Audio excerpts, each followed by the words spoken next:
Allez, on démarre avec les marques que tu reconnais ou que tu croyais reconnaître. Les grandes disparues. Saab, cette marque suédoise un peu hors norme, adorée par les puristes, qui a fermé boutique en 2011. Tu peux encore tomber sur une Saab 9.3 sur le marché français. Par exemple, on trouve des modèles entre 3 000 et 9 000 euros selon l'état et le kilométrage. Ça peut sembler une super affaire.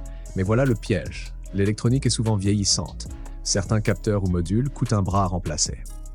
Le réseau, virtuellement inexistant en France. Conseil, n'achète une Saab que si tu peux vérifier l'historique complet, la compression moteur, et surtout si tu acceptes que tu montes un dossier pièces en import. Punch. Une Saab, c'est romantique, jusqu'au moment où la sonde lambda te rappelle qu'il n'y a plus de maison officielle derrière.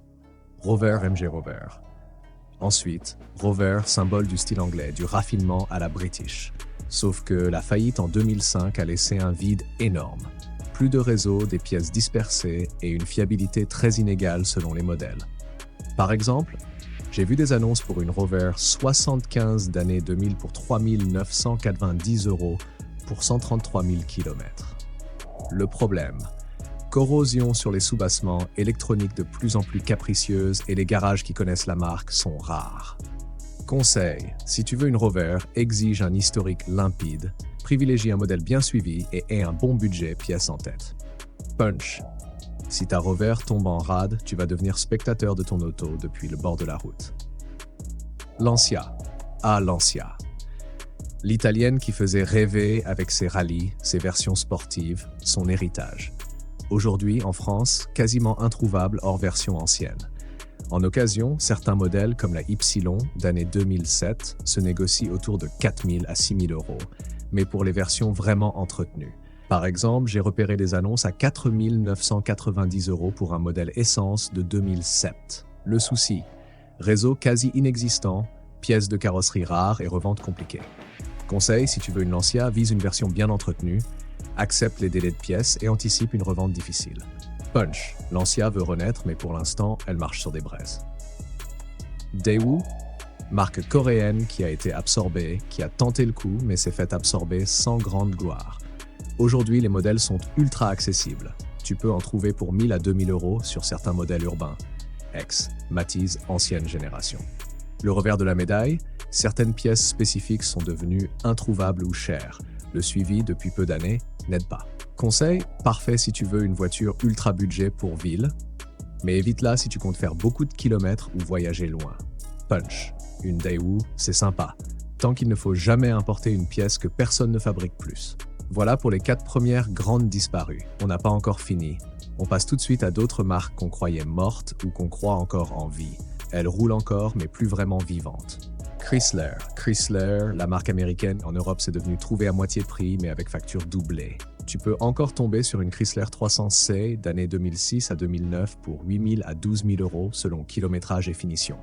Exemple repéré, 10 100 euros pour 120 000 km.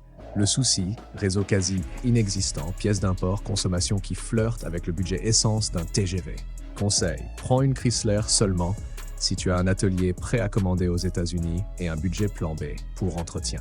Punch, Chrysler, c'est comme le gros burger qui te faisait envie, mais t'oublies le supplément frites qui te coûte 2 fois plus que prévu.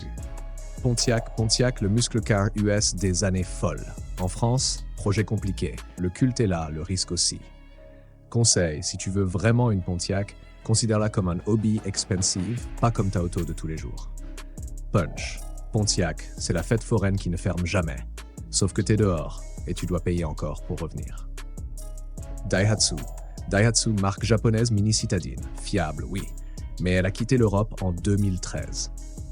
Tu peux trouver une Daihatsu Sirion ou une Terios d'année 2008-2012 pour 1500 à 3000 euros. Exemple, 2200 euros pour 150 000 km. Mais le caveat, aucun réseau constructeur et des pièces parfois introuvables ou long délai. Conseil, prends-la uniquement pour ville, usage limité, sinon passe ton chemin. Punch, Daihatsu, c'est le bon plan petit budget, tant que tu acceptes d'être mécano-amateur. Tata Motors. Tata, la marque indienne qui a voulu conquérir l'Europe. Résultat, échec.